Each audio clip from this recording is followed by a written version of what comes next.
오늘 빌립보서 3장 12절부터 16절까지 이 본문의 말씀은 이런 내용입니다. 이미 믿음으로 구원받았으면 더 이상 어떤 도덕적인 노력이 필요 없는가 라고 하는 말씀입니다. 믿음으로 구원받았으니 이제는 아무렇게나 살아도 된다라고 주장하는 사람을 우리가 반도덕주의자 이렇게 말하지요.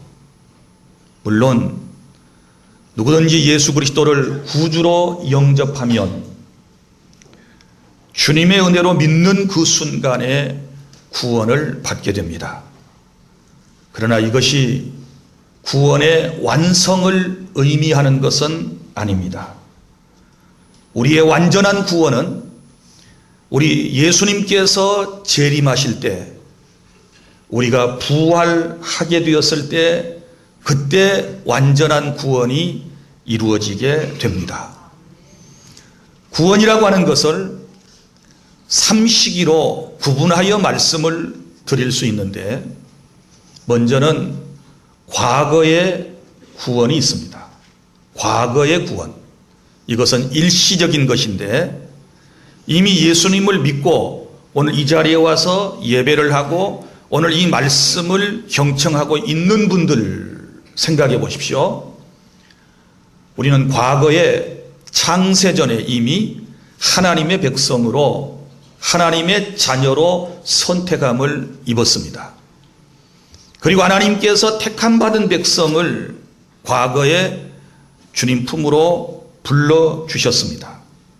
그리고 거듭나게 하셨고 그리고 믿음을 주셨고 그리고 구원에 이르는 회개를 하게 하셨고 그리고 이제 우리가 믿을 때에 의롭다라고 선포해 주심으로써 우리는 과거에 이런 모든 것들이 전부 다 이루어졌습니다. 이것을 과거적 구원이라고 그럽니다. 그러니까 어떤 측면에서 볼 때 우리는 이미 구원을 받았다라고 하는 것을 깨닫게 되는 것이지요. 이것은 단회적이고 이것은 순간적으로 일어나는 과거의 사건들이었습니다. 그 다음에 현재적 구원이라고 하는 것이 있습니다. 현재적 구원은 점진적인 것입니다. 무슨 얘기인가 하면 예수님을 믿고 구원받은 내가 예수님을 점점 더 닮아가는 것입니다. 거룩하게 살아가는 것입니다. 이것을 성화의 삶이라고 그러는 것이지요. 자, 이런 것들을 우리가 현재적 구원 이렇게 말합니다. 그 다음에 세 번째는 미래적 구원이 있습니다. 이 미래적 구원도 순간적입니다. 현재적 구원은 점진적이지만 미래적 구원은 과거적 구원처럼 순간적으로 이루어지는 구원인데 우리 예수님께서 다시 오셨을 때 우리 살아남은 사람들은 그때 주님을 공중에서 만나게 될 것이고 주님 재림 직전에 세상을 떠난 크리스천들은 우리 주님이 다시 오시는 그 순간에 부활하여 주님을 만나는 그 순간이 바로 영원한 구원에 이르는 순간이다. 이렇게 말씀을 드릴 수 있습니다. 자, 사랑하는 여러분, 오늘 제가 하는 말을 좀 잘 귀담아 들었으면 좋겠습니다.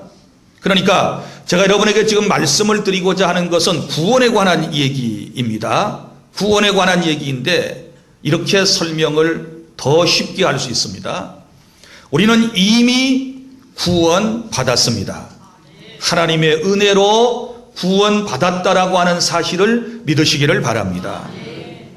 그리고 이 구원은 지금 이루어져 가고 있는 구원의 도상에 우리가 있는 것이고 그리고 앞으로 예수님께서 재림하시게 되었을 때 우리의 구원은 이루어지게 될 것입니다. 할렐루야. 그래서 어떤 의미에서 보면 구원을 받았다라고 말씀을 드릴 수도 있고 또 어떤 의미에서 보면 구원을 받고 있는 중이다 라고 말할 수도 있고, 또 어떤 의미에서 보면 구원은 아직 이루어진 것이 아니다, 이렇게 말씀을 드릴 수가 있는 것입니다. 자, 여기에 사람들이 자꾸 헷갈립니다. 그러니까 구원에 관한 확신 문제에 있어서도 늘 사람들이 헷갈려서 갈팡질팡 하는 모습을 볼 수 있습니다. 당신 구원 받았습니까? 라고 질문을 하면 대부분 사람들이 쉽게 대답을 하지 못하지요. 과거적 구원의 측면에서 볼 때는 구원 받았다라고 얘기해야 되지만, 현재 내가 살아가고 있는 삶의 모습을 보면 완전한 구원이 아니지 않습니까? 우리가 완전한 구원을 받았다면 우리가 살고 있는 세상에 적어도 생로병사가 없어야 되죠. 완벽한 구원이 이루어졌으면 아픈 것도 없어야 되고, 곡하는 것도 없어야 되고, 죽음도 없어야 되고, 슬픔도 없어야 되고, 여러분, 이런 것이 다 없어야 완벽한 구원이지 않습니까? 그런데 우리가 살아가고 있는 세상을 보면 그렇지 못해요. 그래서 또 한편으로 보면 내가 완전히 구원받지 못했다. 그리고 또 어떤 사람들은 너무 멀리 구원을 생각해서 죽은 다음에 구원만을 생각하는 분들이 있지 않습니까? 그래서 자꾸 헷갈립니다. 어느 날 기분이 좋을 때는 구원 받은 것처럼 느껴지고, 또 어느 날 믿음이 떨어지고 내가 주의 품 안을 이제 벗어나서 내 마음대로 살게 되었을 때는 내가 또 구원받지 않은 것처럼 이렇게 마음속에 느껴진단 말이죠. 자, 구원이라고 하는 것이 도대체 어떻게 된 것입니까? 우리의 감정에 따라서, 내 마음의 상태에 따라서 기분이 좋으면 구원받은 것이고, 기분이 안 좋거나 상하거나 죄를 지으면 구원받지 못한 거라고 생각할 수밖에 없는 이런 구원인가? 주님께서 말씀하는 구원의 진정한 의미를 우리가 깨달아야 되는데, 구원이라고 하는 것은 사실에 근거하는 것입니다. 우리 감정에 있는 것이 아니고 사실에 기인하고 있는 것이고, 성경 말씀에 근거하고 있는 것이고, 우리 주님이 하신 일들을 보고서 내가 구원받았다 안 받았다라고 하는 것을 알 수 있는 것입니다. 여러분, 먼저 이미 예수님을 마음속에 구주로 영접한 분들은 이미 그에게 구원이 임했습니다. 할렐루야. 그리고 우리는 지금 구원을 이루어가며 살고 있는 것이고, 우리 주님 다시 오실 때에 우리의 구원은 완벽하게 이루어지게 될 것입니다. 이 사실을 믿으시기를 바랍니다. 그러니까 지금 사도 바울이 빌립보 교회 교인들에게 말하는 이 메시지의 내용이 바로 그겁니다. 너희들이 구원받은 건 맞지만, 그러나 완전한 구원에 이르렀기 때문에 내가 아무렇게나 살아도 된다라고 하는 이런 생각은 잘못된 것이다. 구원을 이루어 나가라. 구원을 이루어 나가는 도상에 우리가 지금 있는 것이다. 이렇게 강조를 하고 있는 것입니다. 그래서 12절에 보면 이미 얻었다 함도 아니요 온전히 이루었다 함도 아니라 라고 하는 말씀은 무슨 의미가 있을까요? 아직 주님의 부활을 경험하지 못했기 때문에, 내 자신의 부활을 경험하지 못했기 때문에 구원이 완성되지 않았다는 말씀입니다. 그래서 바울은 완전한 구원에 이르기 위해서 믿음의 경주, 영적인 성장을 위하여 쫓아간다, 이렇게 말씀을 하고 있고, 자기 자신도 예수님을 닮아가고자 부단히도 힘쓰고 애쓰는 하나님의 사람의 모습을 우리에게 보여주고 있는 것입니다. 사랑하는 주 안의 성도 여러분, 우리는 구원받았지만 아직 구원에 이른 것이 아닙니다. 에베소서 2장 10절, 우리는 그의 만드신 바라 그리스도 예수 안에서 선한 일을 위하여 지으심을 받은 자니, 이 일은 하나님이 전에 예비하사 우리로 그 가운데 행하게 하려 하심이라. 행하게 하려 하심이라, 이렇게 말씀을 했습니다. 그리고 빌립보 2장 12절, 그러므로 나의 사랑하는 자들아, 너희가 나 있을 때뿐 아니라 더욱 지금 나 없을 때에도 항상 복종하여 두렵고 떨림으로 너희 구원을 이루라. 현재적 구원을 말하는 것입니다. 믿습니까? 그러므로 이제 오늘 우리가 들어야 할 말씀은, 이미 예수님을 믿고 그리스도인이 된 내가 어떻게 살아야 할 것인가? 과거에 나는 어떤 존재이고 그 다음에 현재에 나는 어떻게 살아야 할 존재이며 미래에 나는 어떻게 될 것인가에 대하여 지금 말씀을 우리에게 주고 있습니다. 첫째로 과거는 잊어버리십시오. 여러분이 적어도 예수님을 지금 구주로 믿고 이 자리에 오셨다면, 하나님의 자녀라고 하는 사실을 여러분이 마음속에 확신한다면 과거는 잊어버리라고 말씀을 하고 있습니다. 13절 14절 보면 형제들아 나는 아직 내가 잡은 줄로 여기지 아니하고 오직 한 일 즉 뒤에 있는 것은 잊어버리고 앞에 있는 것을 잡으려고 라고 하는 말씀이 여기 나오지 않습니까? 이게 무슨 얘기인가 하면 남은 구원을 위해서, 이 남은 구원은 미래적 구원이에요. 남은 구원을 위해서 과거에 집착하지 말고 앞만 보고 나아가라 라고 하는 그런 말씀입니다. 여기서 잊어버린다라고 하는 말은 과거의 기억이 자기 자신의 관심을 빼앗아 앞으로 나아가는데 방해가 되지 않도록 의식적으로 그리스도인들은 노력해야 된다라고 하는 그런 의미를 담고 있는 것입니다.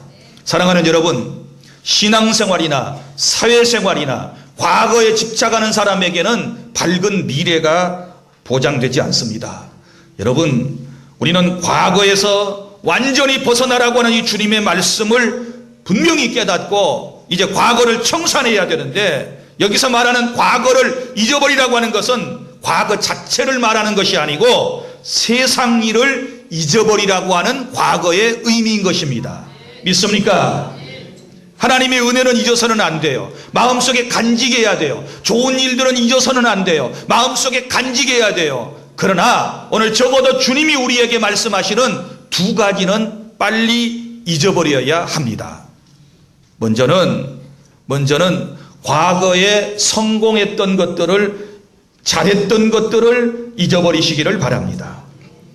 여러분, 우리 가운데 어떤 분들은 과거에 참 화려한 인생의 경험을 가지고 살아오신 분들이 계시리라고 생각을 합니다. 또 성공하신 분들, 그런데 성공했다고 자랑만 한다면 거기에 안주하게 될 것이고, 그렇게 되면 여러분 또 다른 진전은 없어지게 될 것입니다. 그리고 잘한 것만 생각하고 살아가면 자만해지게 될 것이고 결국은 방종의 길을 걸어가게 될 것입니다. 과거의 공적 너무너무 중요하지요. 그래서 대부분 세상에서는 과거의 공적을 찾아내 가지고 사람들에게 상을 주지 않습니까? 그것은 옳은 일입니다. 그것은 성경에서도 말하는 하나님께서 주시는 보상입니다. 그러나 여러분, 자기 자신이 과거에 잘한 것들 너무너무 기억하고 거기에 집착하고 거기에 빠져 있으면 여러분 현재의 행복감을 느낄 수 있을는지 모르지만 여러분 앞으로 나아가는 미래에 대한 발걸음은 전혀 움직이지 않게 된다라고 하는 것을 기억하시기를 바랍니다. 고린도전서 10장 12절에 선줄로 생각하는 자 넘어질까 조심하라, 이런 말씀이 나와요. 어떤 목사님이 제게 엊그제 페이스북에 동영상 한 4-5개를 제게 보내주셨어요.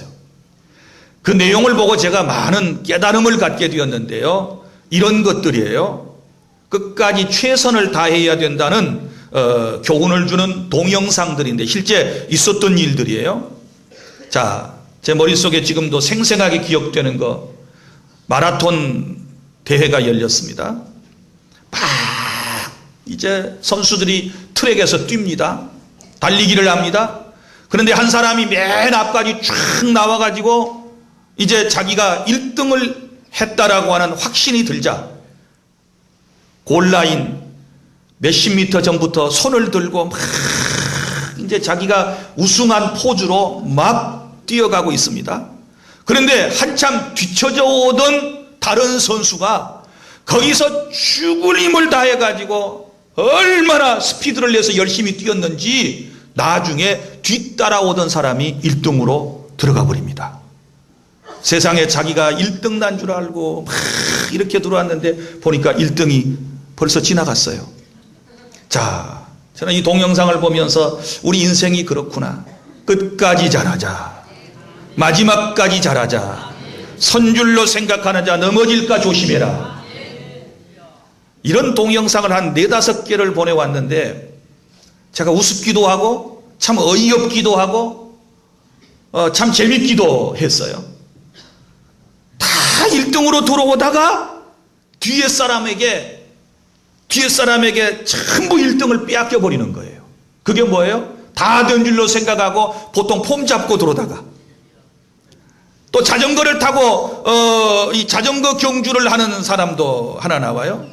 이 사람이 맨 앞에 잘 들어와요. 사람들이 뒤에 다 떨어져 있어요. 그러니까 이제 결승 라인 지점 한 또 몇십 미터에서 자전거가 자기가 1등으로 이제 들어오니까 얼마나 기뻤겠어요. 그래서 막 페달을 밟고 핸들을 잡고 오다가 이제 보통 자전거 우승하면 앞에 핸들 놓고 손 탁 들고 막 이러면서 이제 자전거 타고 들어오잖아요. 그렇게 들어오다가 세상에 넘어졌어요. 넘어지니까 뒤에 있는 사람이 쌩 하고 막 앞질러 가는 거예요. 그러니까 넘어졌다가 일어났으니 다시 올라가서 이제 페달을 밟으려면 잘 안 돼요. 그래서 나중에 그 자전거를 막 끌고 달려가는 거예요. 이제 1등을 빼앗겼으니. 그래서 결국은 요 1등 하다가 이러다가 넘어진 친구가 선두 자리를 빼앗기고 뒤에서 끝까지 최선을 다한 사람이 1등으로 들어오는 그런 모습 속에서 우리 지금 무엇을 느끼고 있습니까? 여러분, 인생은 끝까지 가봐야 돼요. 믿습니까? 뭐든지 끝까지 잘해야 될 줄로 믿습니다.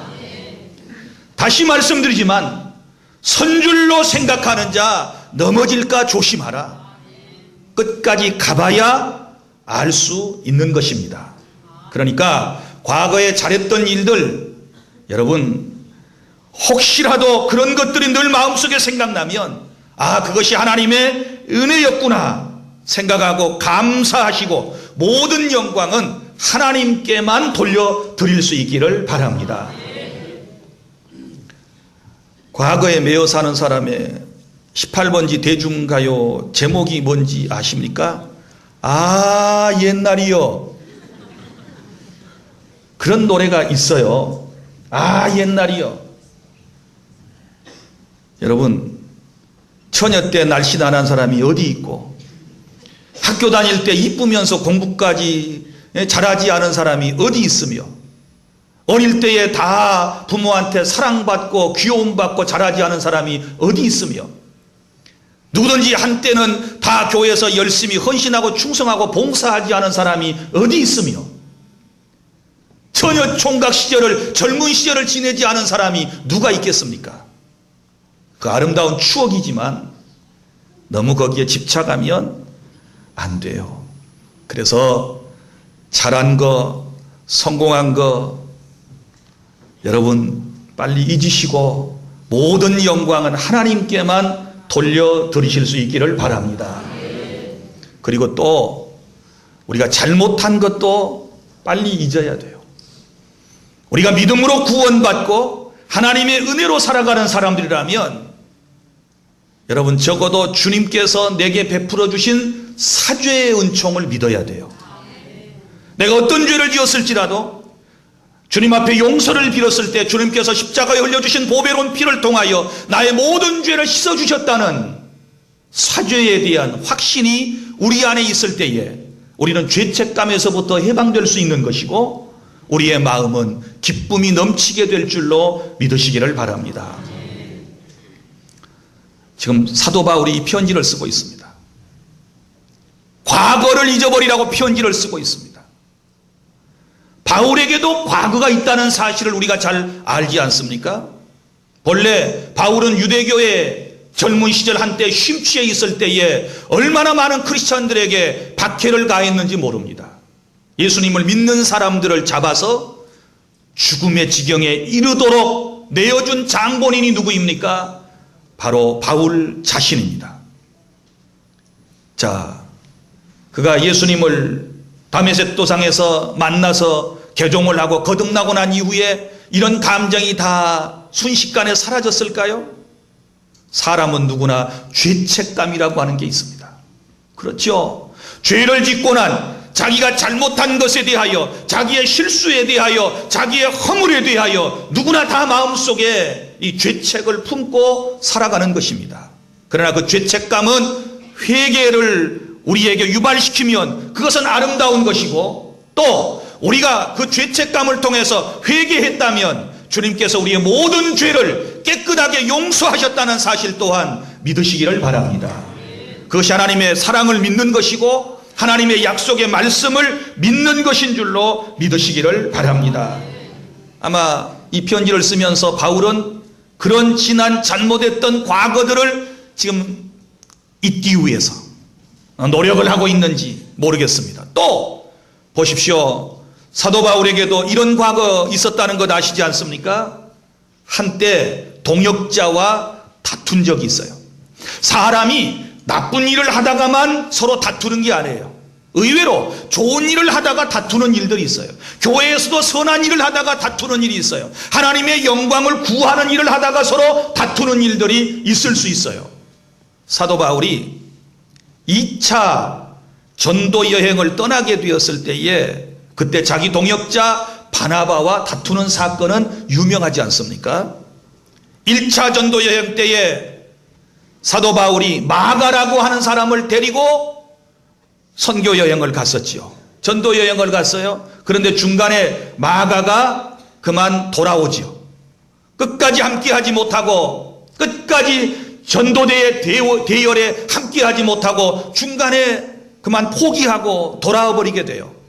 아마 여기서 사도 바울은 굉장한 마음속에 상처를 입고, 또 그래 마가 이 녀석은 믿을 만한 존재가 못 되는구나 그러면서 신뢰감이 무너졌던 것 같습니다. 이제 2차 전도 여행을 떠날 때가 됐습니다.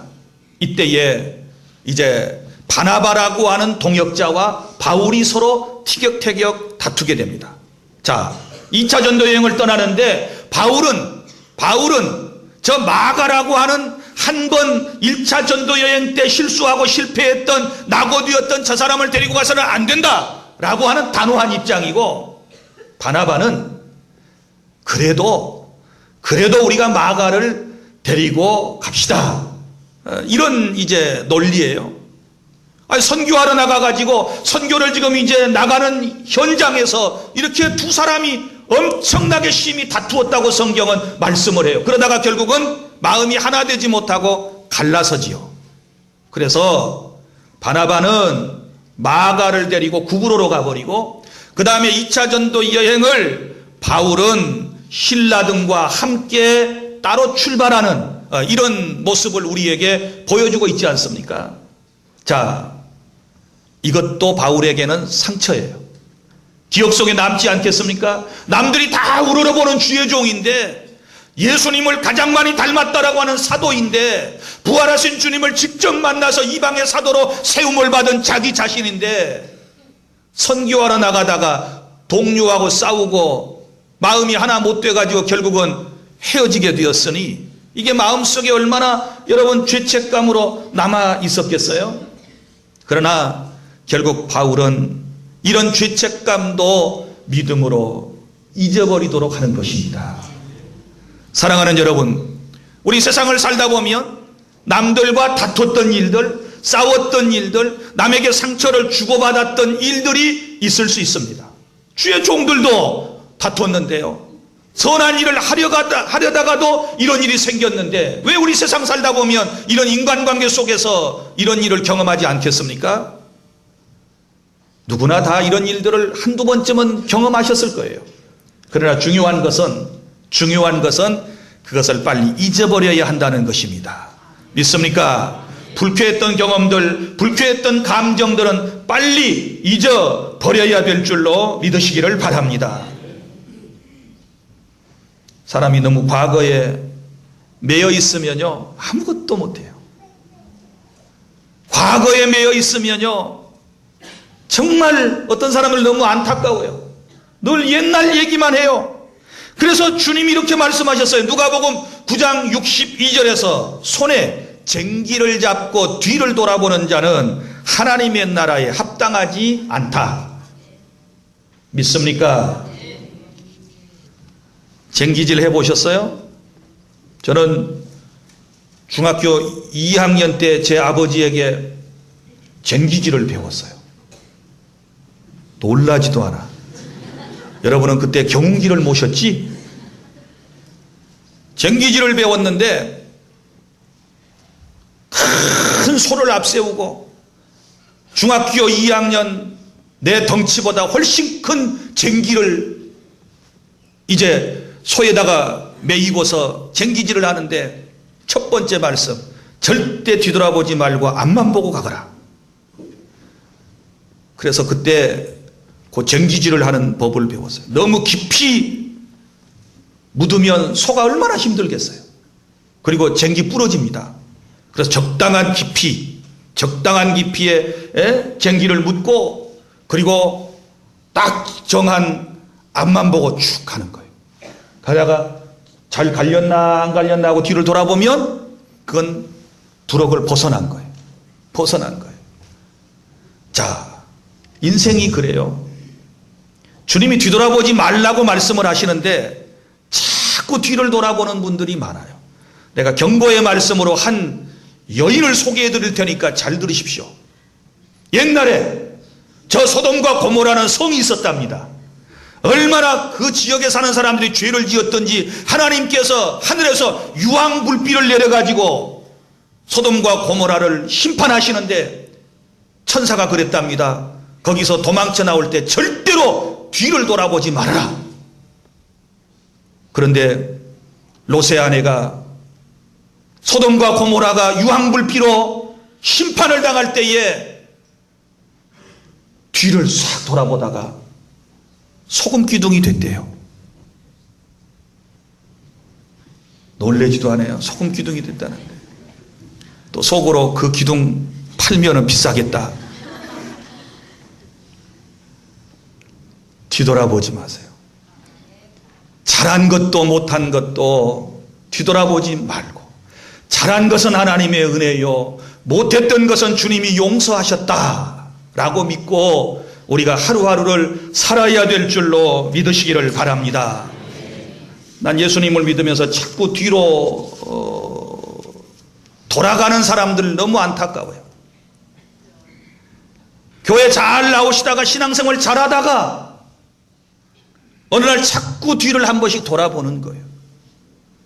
아유, 주일에 일하면 돈 많이 버는데, 아유, 사람하고 사귀려면 술 한 잔 필요한데, 식후연초는 불로장생이라 담배 필요한데, 자꾸 맥주 광고 보고 아이고 마시면 시원하겠네, 목부터 시작해서 뱃속까지 오장육부가 다 시원하겠네, 오늘 한 잔만 딱 마시고 말리라. 처음에는 광고를 보고 쏠려가지고 뒤돌아서다가 나중에는요 완전히 교회 등지고 세상으로 나가버린 사람들이 얼마나 많이 있는지 나는 여러분들에게 간곡히 주의 이름으로 부탁을 드립니다. 절대로 주님 오실 때까지 여러분 예수님을 믿다가 뒤돌아서는 일이 없기를 바랍니다.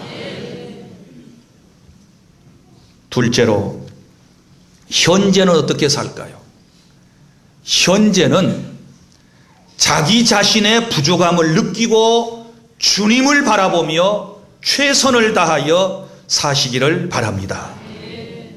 외우셨나요? 자, 현재는 어떻게 살아요? 자신의 부족함을 느끼고 누구를 바라보아요? 주님을 바라보며 어떻게 살아요? 최선을 다하며 살아가시는 저와 여러분이 될 수 있기를 바랍니다.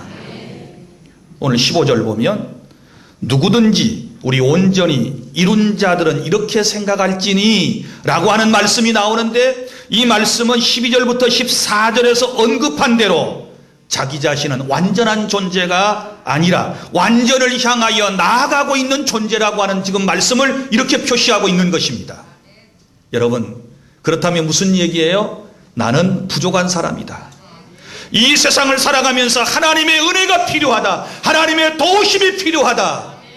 그래서 누구를 바라볼 것인가? 여기 보면 표대 때를 향하여 14절. 나 자신의 부족함을 깨닫는 사람은 주님을 바라보게 돼요. 예수님을 바라보게 되는 줄로 믿으시기를 바랍니다. 우리 인생의 삶의 표대가 누구이십니까? 바로 예수님이심을 여러분 확고히 마음속에 믿으시기를 바랍니다. 다른 것 바라보면 안 돼요. 사람 바라보면 여러분 얼마든지 실망할 수밖에 없어요. 늘 말씀드리지만 사람은 사랑의 대상이지 절대 믿음의 대상이 되지 않는다는 사실을 기억하시기를 바랍니다. 사람이 뒤돌아서면 어떻게 변할런지는 아무도 몰라요. 그런 인생이기 때문에 측은히 불쌍히 여기는 마음을 가지고 우리가 서로 사랑하는 것뿐이지 어떻게 절대적 신뢰감을 갖는 인생일 수 있겠습니까? 사랑하는 주 안의 성도 여러분, 우리는요 정말 이제 주님을 바라보고 내 삶 속에서 최선을 다해야 되는데 14절에 보면 달려간다 라고 하는 표현이 나오고 16절에 보면 어디까지 이르렀든지 그대로 행할 것이니라. 이것은 무슨 말일까요? 최선을 다하여 살아라 라고 하는 말씀입니다. 당시 빌립보 교회 신자들 가운데 어떤 사람들은 자신들의 신앙이 완전 무결하다고 생각하는 사람들이 있었습니다. 자신들이 가장 하나님을 잘 믿고 가장 하나님의 사랑을 많이 받고 있다라고 생각을 한 것이지요. 그래서 더 이상 교회 안에서 사도들에게 혹은 주의 종들에게 훈련받을 필요도 없고 노력할 필요도 없다, 이런 생각을 하고 있는 사람들에게 12절에 내가 이미 이루었다 함도 아니요 온전히 이루었다 함도 아니라 라고 말하면서 그들의 어리석음을 깨우쳐주고 있는 것입니다. 믿습니까? 다 된 줄로 착각하지 마세요. 계속해서 배워야 돼요. 더 많은 은혜가 필요해요. 믿습니까? 교회 몇십 년 다닌 거 그거 가지고 주님을 닮으셨나요? 지금까지 교회 다니면서 성경을 들고 다녔지만 하나님의 말씀을 우리가 다 이해하고 알고 믿고 있는가요? 우리는 어리석은 인생이에요. 그러니까 선줄로 생각하지 말고 아직도 배워야 하고 아직도 하나님의 은혜가 더 필요하고 아직도 하나님 앞에 더 엎드려야 할 나약한 존재임을 여러분이 다시 한번 인식하는 시간이 될 수 있기를 바랍니다. 셋째로, 이제 우리는 미래는 어떻게 살까요?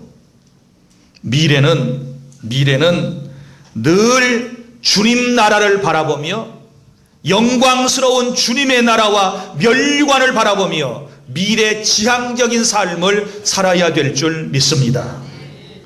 12절 하반절, 예수께서 잡힌바된 그것을 잡으려고 쫓아간다, 이런 표현이 나와요.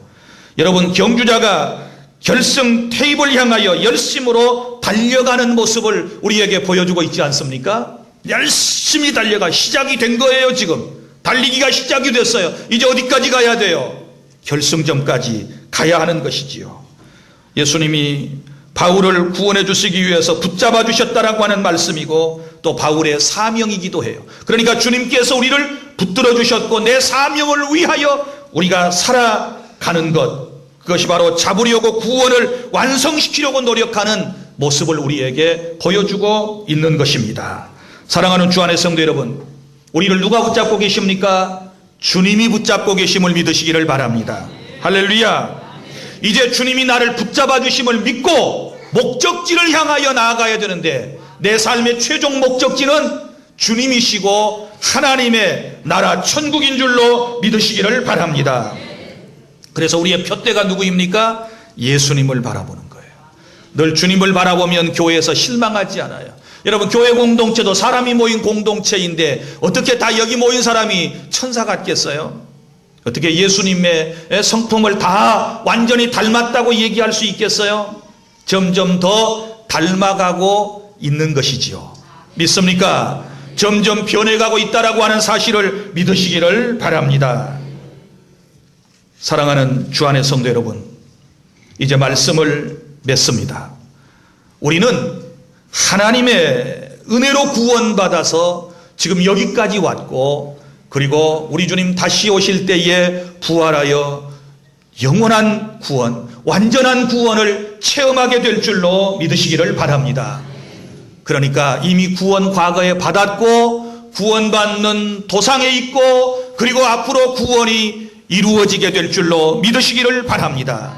이제는 과거는 다 잊어버리고 잘한 일도 잊어버리고 못한 일도 잊어버리고 이제는 감사한 일만 생각하고 미래를 향하여 나아가는데 현재 내 삶 속에서 나의 부족함을 깨닫고 주님만을 의지하고 여러분 주의 영광 위하여 하나님 나라만 바라보고 나아갈 수 있기를 바랍니다. 16절 너무 중요한 말씀입니다. 오직 우리가 어디까지 이르렀든지 그대로 행할 것이라. 어디까지 이르렀든지, 이 말은 지금까지 지켜왔던 신앙의 규칙에 따라 흐트러짐 없이 계속 멋진 삶을, 건강한 삶을 살아 나아가야 될 줄로 믿으시기를 바랍니다. 자꾸 들려오는 이런저런 얘기 때문에 마음이 흔들려서는 안 돼요. 12월 달에 전쟁이 나든 말든 하나님이 우리와 함께 하심을 우리는 믿습니다. 두려워하지 마세요. 주님이 곧 오늘 내일 오실 것처럼 말하는 사람들, 그래서 세상의 모든 것을 등지고 살아가려고 하는 사람들이 있는데 그 말은 맞을 수도 있고 틀릴 수도 있는데 지금 오실 수도 있고 내일 오실 수도 있고 또 10년 후에 오실 수도 있는 것입니다. 중요한 것은 하루하루를 살아가는 내 삶의 자세라고 하는 사실을 믿으시기를 바랍니다.